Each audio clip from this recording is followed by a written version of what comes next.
qui s'en vient. Ben, je pense que c'est ce qu'on va faire. On va passer à la présentation du projet qui, je pense, va pouvoir répondre à beaucoup de questions. Oui, et après, s'il vous reste des questions, ben, on pourra peut-être aller derrière, voir l'exposition et puis ensuite répondre. Mais je vais vous présenter Lisa Tronca, qui est titulaire d'une maîtrise en histoire de l'art de l'UQAM.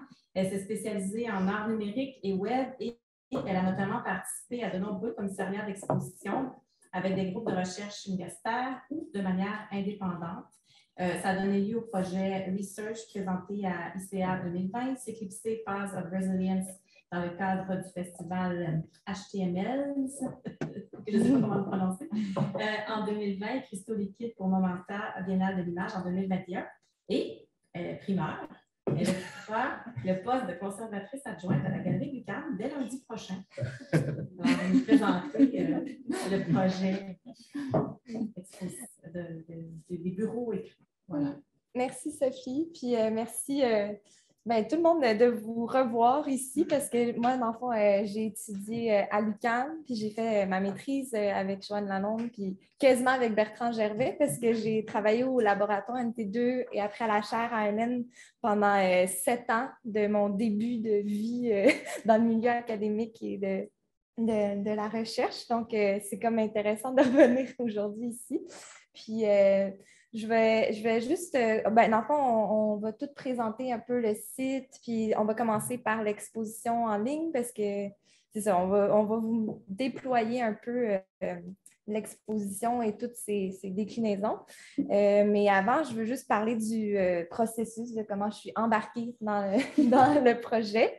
Donc, j'ai regardé dans mes messages récemment, c'est quand la première fois, puis c'était en automne 2020. Donc, ça fait longtemps que Corentin et après Anne m'ont intégré dans le projet.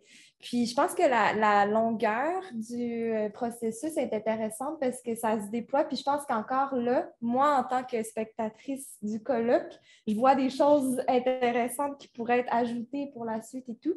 Fait que c'est un projet de recherche, en fait, de longue date, là, puis de collaboration de longue date qui est intéressant.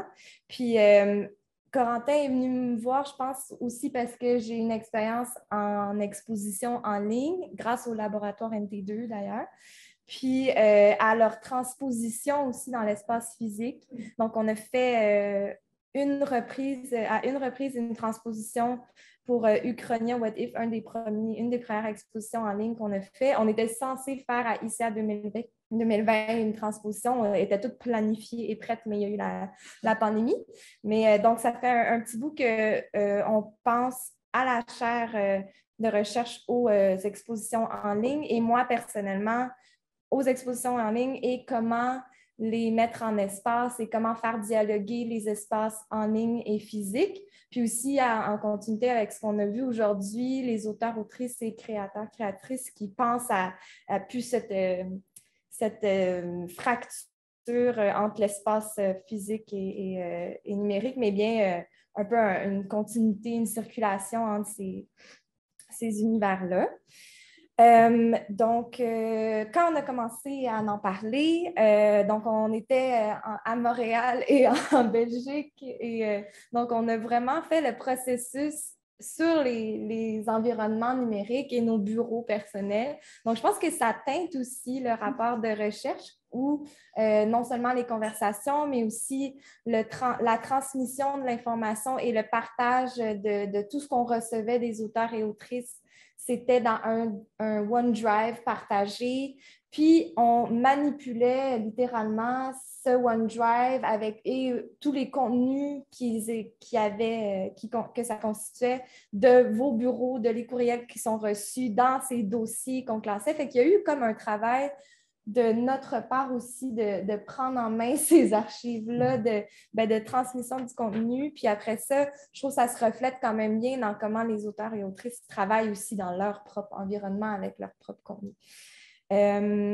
Je voulais aussi mentionner mon point de vue qui est quand même un peu externe de l'univers des auteurs et autrices, écrivains, écrivaines. Moi, je suis vraiment du milieu des arts, en histoire de l'art. Donc, j'avais vraiment un regard un peu outsider de cet univers-là. Puis, je pense que c'était intéressant, justement, j'apprenais aussi sur les auteurs et autrices. Je pense que j'ai avant vu leur bureau d'ordinateur, puis ensuite, j'ai appris à connaître leurs livres. Tu sais, comme il y a un rapport intéressant où comme il y a eu un travail à l'inverse, là, que pour moi, c'est intéressant aussi de voir comment, quand j'ai découvert ce qu'ils écrivaient, j'ai compris aussi grâce à tout ce que j'ai reçu en amont qui était vraiment intéressant.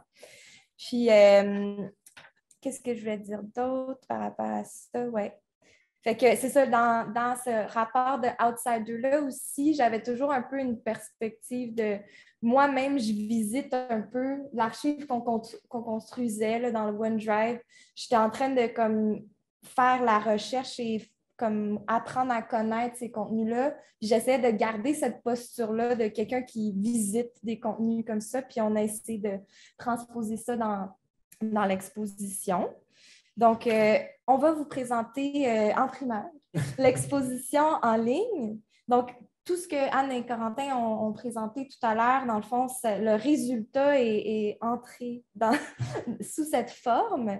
Puis, vous pouvez, si vous tournez votre truc, là, le programme, c'est écrit ça. Là. Je ne connais pas le papier, moi. Puis, le programme, c'est encadré, donc l'URL il est au bas.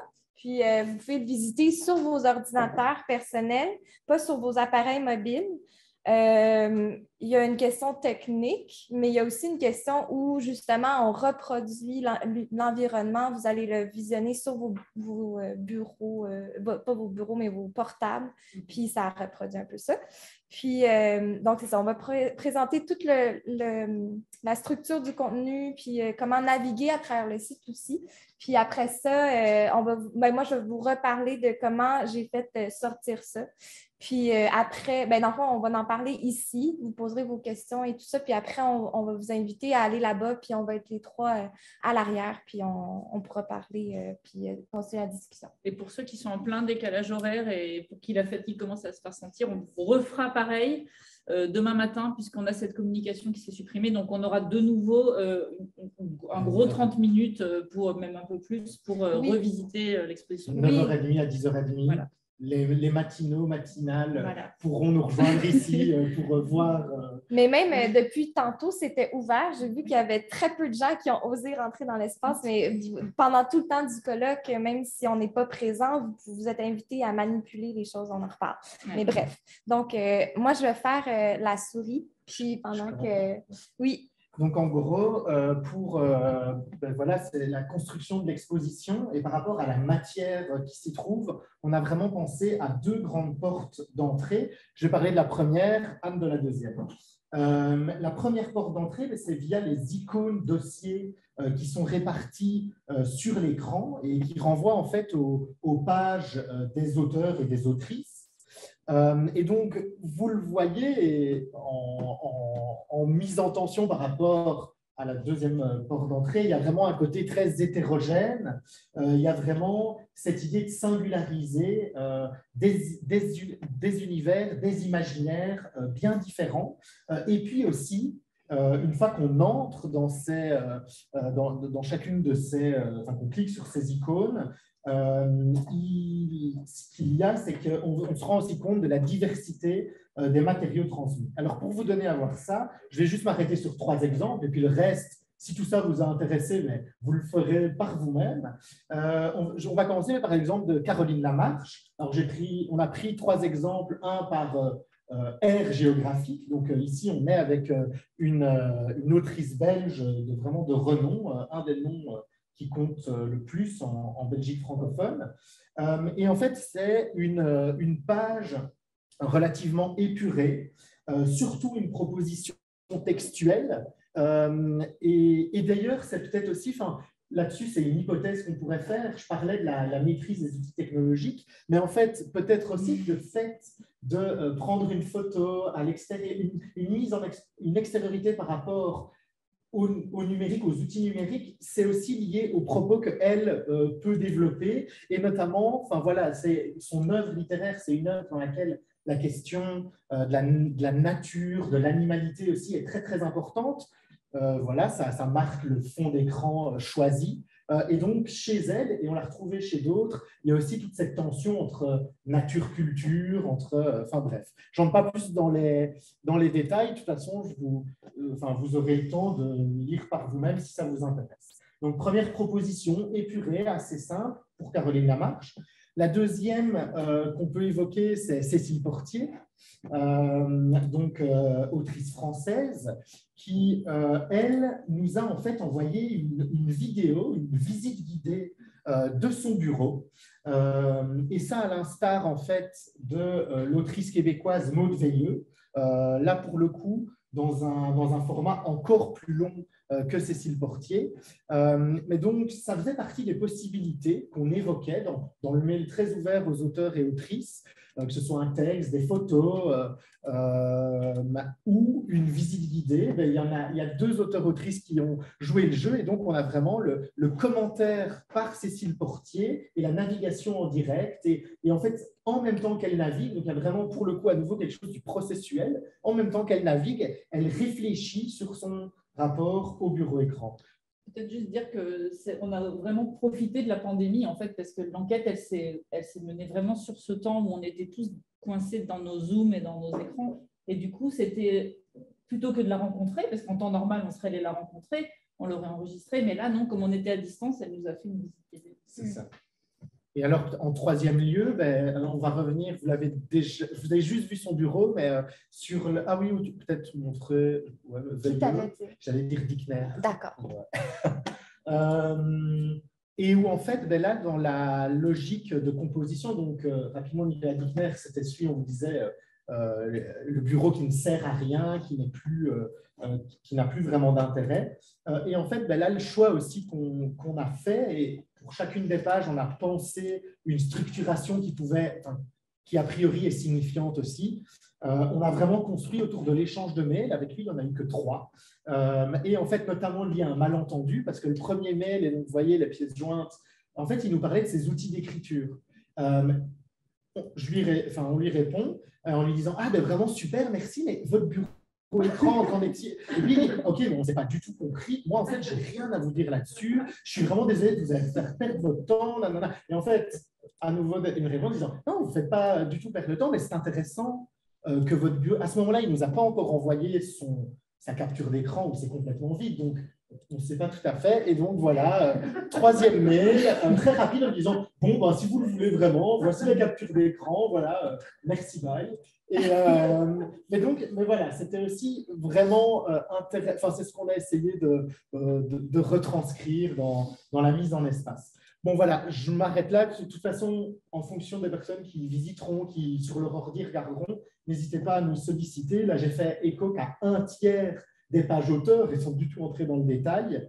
Tu peux peut-être donner les icônes qui correspondent. Ah oui, ce qui est facile, oui, donc il y a les 12 noms. En fait, ce qui est facile, ce qu'on a pensé, et ça c'est grâce aussi tout le travail avec l'équipe médiatique du MT2, John et Ariane. C'est important de les nommer parce qu'on a fait un travail au plus près avec eux deux. Voilà,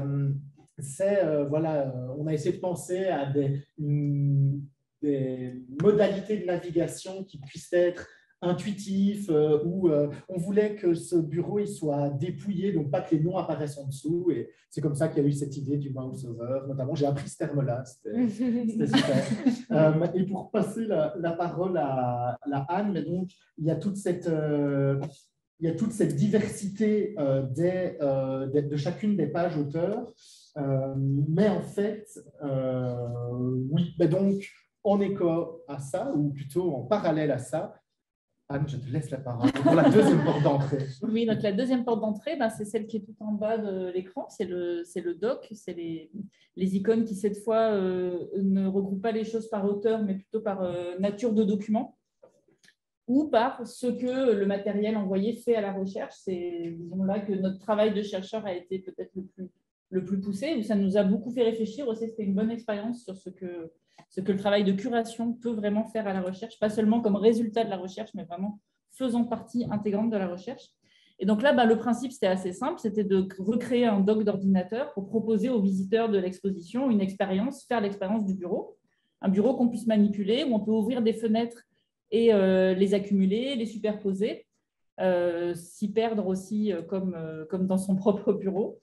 Et donc, dans ce doc, il y a à la fois ce qui relève de la collecte, qui était un des gestes majeurs de l'enquête, c'est-à-dire la collecte des photographies.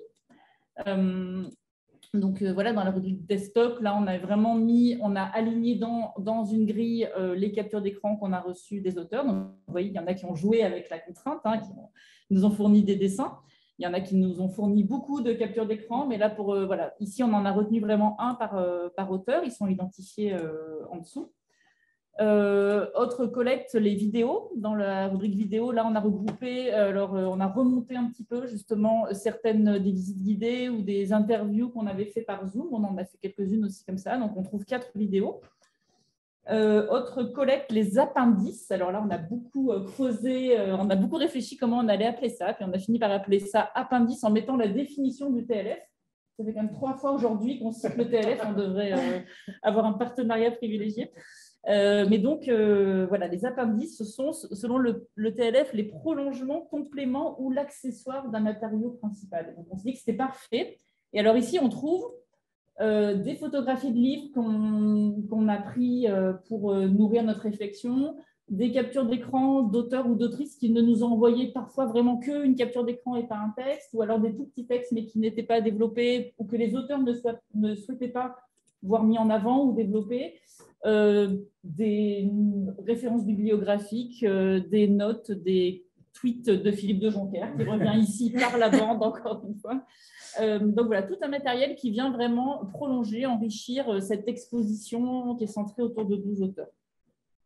L'autre icône de collecte, c'est le téléchargement, c'est la toute dernière icône avec la flèche, où apparaissent donc les captures d'écran que les visiteurs ont bien voulu nous envoyer depuis que le site a été mis en ligne, donc il y a 5 jours.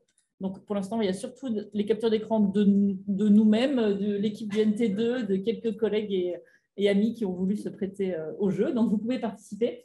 On vous invite vivement à envoyer votre capture d'écran, comme ça on les mettra en ligne dès ce soir. Voilà, donc ça c'est la collecte. Dans le doc, on trouve aussi tout ce qui relève du regroupement et de la comparaison. Par exemple, les outils d'écriture. Alors c'est là que commence un peu plus en profondeur le travail de chercheur. On a regroupé ce que nous disaient les auteurs de Word, de Excel ou de Scrivener, par exemple, qui revient dans les témoignages de trois auteurs. On a aussi regroupé et fait des comparaisons dans la rubrique des citations.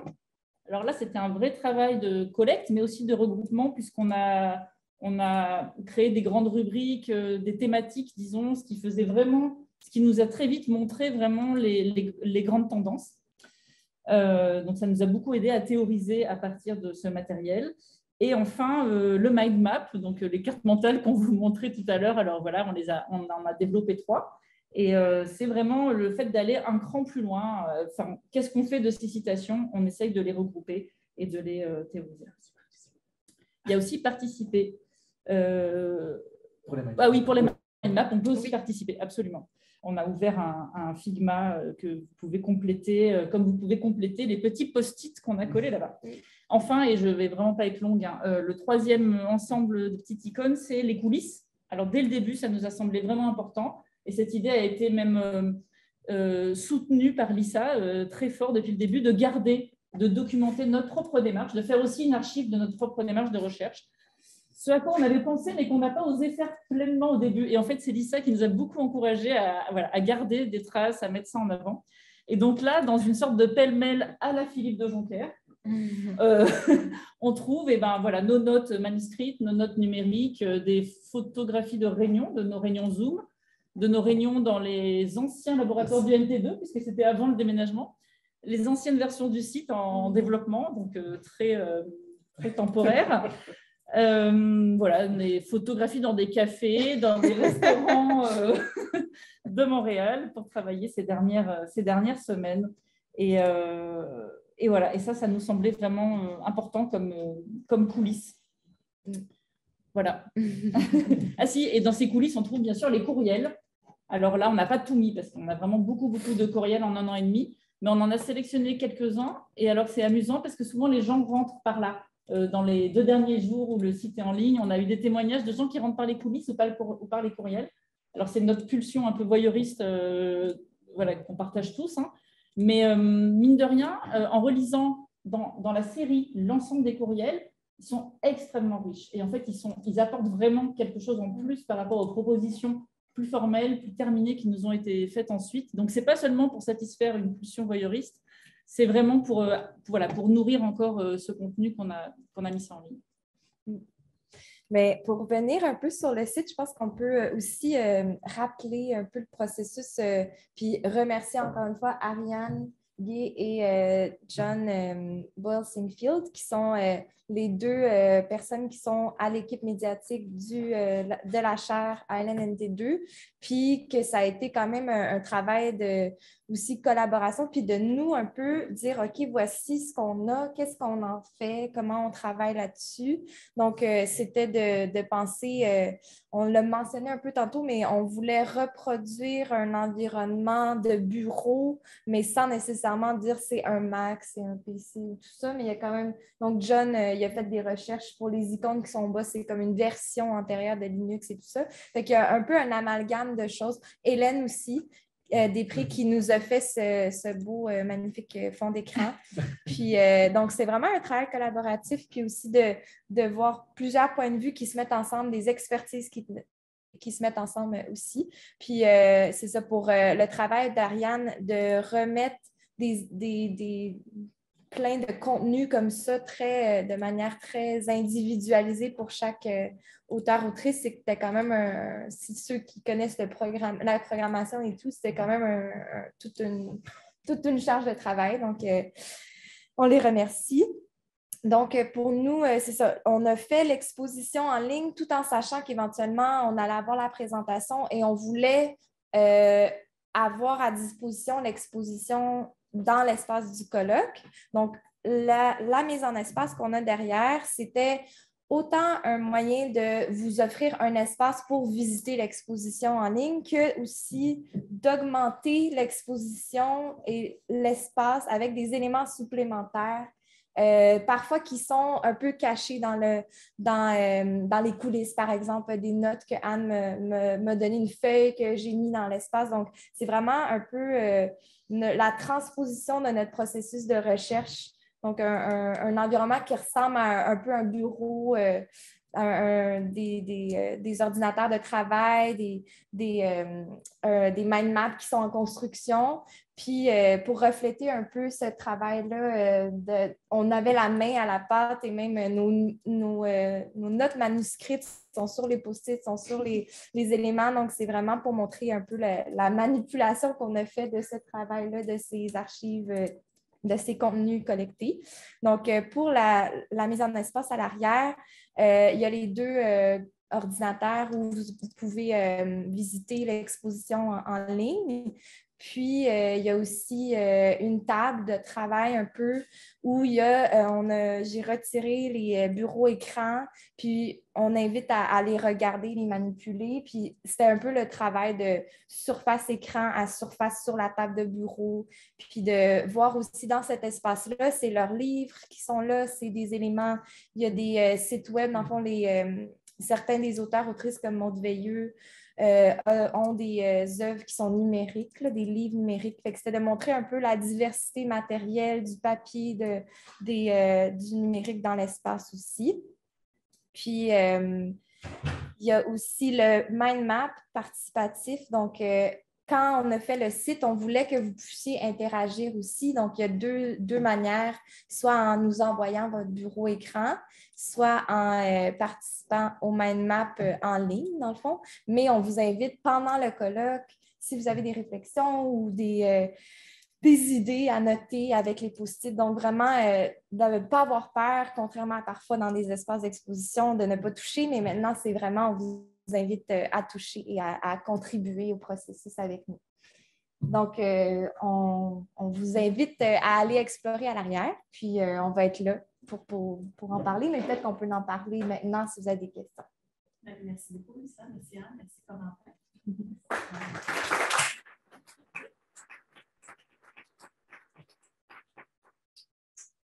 Est-ce qu'il y aura quelques questions avant l'exploration de l'espace derrière? Oui, Bonnie, tantôt, oui, je t'ai empêché de t'exprimer. avant, vous voyez bien que toutes nos suggestions qui nous poussent ailleurs sont pas des reproches, mais un signe de la fécondité de la démarche. À mon tour, je me questionnais sur le caractère, ou si vous avez interrogé le caractère statique de ces représentations-là. On a eu toutes sortes de contre-exemples. Une personne proche de moi qui se sert de son bureau comme d'un déversoir. Les téléchargements, tout ce qu'il reçoit. Et à un certain moment, sélectionne tout et fout ça dans le dossier avril 2022. Et ça devient une sorte de stratification du passé. Et ça repart. Donc, c'est une dimension cyclique. Il n'est pas une question d'organisation, mais plutôt une sorte d'espace de transaction qui change un petit peu la donne. Tu veux y aller? Oui, juste, oui, c'est vrai. Et c'est d'ailleurs ce qui revient avec la répétition de la notion de ménage, de rangement, qui revient vraiment dans beaucoup de témoignages qu'on a reçus. On a même transformé l'icône de Pierre Ménard est même devenue un balai. Voilà, il nous disait qu'il avait un de ces disques durs qui s'appelait Monsieur Propre à un moment, et c'est vrai que ça revient tout le temps. Et on sent que c'est comme le ménage, en fait. C'est vraiment ça, c'est un processus qu'il faut refaire sans cesse et qui est même une figure du tonneau des Danaïdes. Enfin, non, j'allais justement donner l'exemple de Pierre. Et en fait, René, oui, cette question cette tension entre statique et mouvement perpétuel, mais on l'a retrouvé dans la diversité des exemples. Et donc, on a eu des retours où certains auteurs, certaines autrices vont quasi avoir le même fond d'écran pendant une durée très longue, de plusieurs années, et une organisation du bureau qui va très peu bouger et vraiment quelque chose de très systématique. Et au contraire, du mouvement perpétuel. Je pense même à Charles Sagalem, qui en plus, c'est une des propositions aussi où il y a une prise en main du bureau de manière, elle aussi, très créative, et où, en fait, lui c'est d'ailleurs marrant qu'il nous parle de prise 1, prise 2, puis toujours pris dans la remise en jeu, et lui disait que d'ailleurs il en parle au pluriel, ces bureaux-écrans, sont au cœur, bon, et ça nous intéresse en tant que littéraire et dans des enjeux aussi de génétique, c'est même au cœur de ce qu'il va développer dans le cadre c'est surtout de la poésie que lui développe. Et donc, tel poème va être lié à telle image qui va rester 2 jours et ça va nourrir son écriture. Et puis, voilà. Mais donc, oui, et ce qui, moi, m'a fort stimulé par rapport à ces demandes.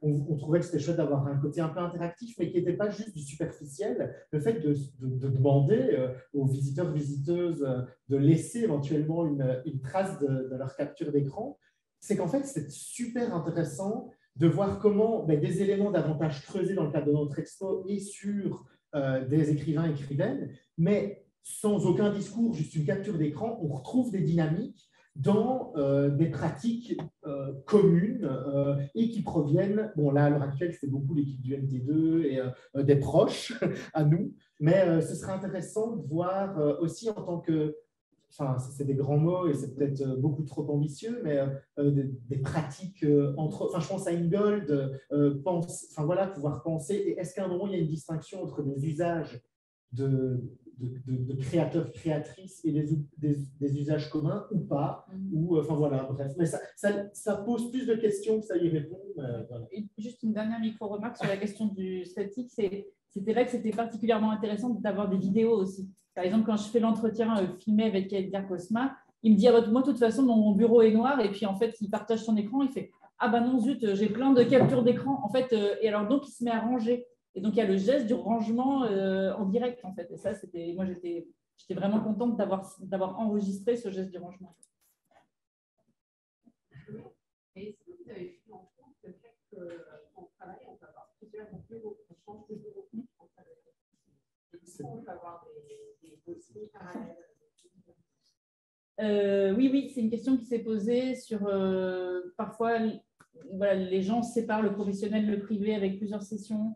Alors, c'est souvent revenu comme un rêve, c'est-à-dire quand on parlait du bureau conditionnel ou du fantasme de bureau, ce compartimentage, revenez comme ah, j'aimerais bien pouvoir classer des choses comme ça, mais en réalité, ben non, les photos de mes enfants sont avec mon dernier poème et ma facture avec des considérations philosophiques et un texte que je dois lire depuis 5 ans. Enfin, et c'est vrai que, mais oui, mais le compartimentage des espaces de travail revient, mais davantage comme horizon inatteignable que comme réalité. Et il y a un des exemples, il y a une des autrices, en l'occurrence Hélène Baudy, qui justement développe dans sa proposition cette perspective de la superposition, et de la superposition des fenêtres, et notamment parce que, voilà, on a aussi eu des retours très cadrés sur l'activité littéraire. C'est typiquement le cas d'Hélène Baudy, qui vraiment a pris la question en disant OK, et s'en est emparé d'une manière qui est extrêmement intéressante.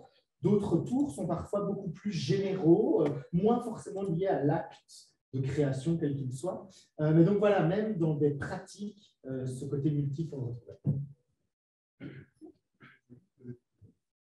question sur la dimension fictionnelle, en fait, de ces éléments, parce que certains des stocks ont mal à prendre son fictionnel, en fait, le cœur est récent. Il faut paraître mon veilleux. Oui, c'est ça. La mise en scène, quand on voit la photo du bureau avec le petit dinosaure, moi j'ai quand même du mal à croire que c'est la réalité. Alors après, ça peut être une mise en scène d'un ethos, voilà. Mais est-ce que c'est quelque chose on peut plus sur l'ethos non, mais c'est sûr, c'est que c'est vraiment un reflet de la persona de l'écrivain. C'est vraiment ce que je racontais sur Edgar Cosma qui me dit moi, de toute façon, mon bureau il est noir. Et puis justement, moi, je suis un ancien utilisateur de PC. Donc, c'était. Voilà. Et en fait, non, zut, en fait, j'ai plein de captures d'écran en désordre sur mon. Et voilà, où Thomas Clair, il a commencé par nous dire oui, alors c'est très intéressant, mais je vais ranger mon bureau. Je range mon bureau et je vous réponds. Et vraiment, il n'a jamais envoyé. Et en fait, il n'a jamais envoyé sa capture d'écran. Il a fait un dessin de son bureau, mais un texte littéraire qui décrit son bureau. Mais c'était très intéressant pour ça. Mais enfin, ça fait partie complètement. Ça fait partie du jeu. On n'attendait pas une authenticité. Et même, je dirais que c'est. Enfin, voilà, on avait j'espère qu'on n'a pas trop dépassé, 25 minutes pour parler de l'enquête et on s'arrêtait à des grands points saillants. On parlait de continuum. Le continuum fait fiction ou fiction ou réalité, jusqu'à quel point il peut tenir, mais bon, bref, c'est un autre de ces continuums. Et Lisa le mettait expressément, Emmanuel Pirer nous a proposé un texte de création. Et où en fait c'est le motif du bureau qui est au cœur de sa proposition. C'est un texte, c'est son ton d'autrice.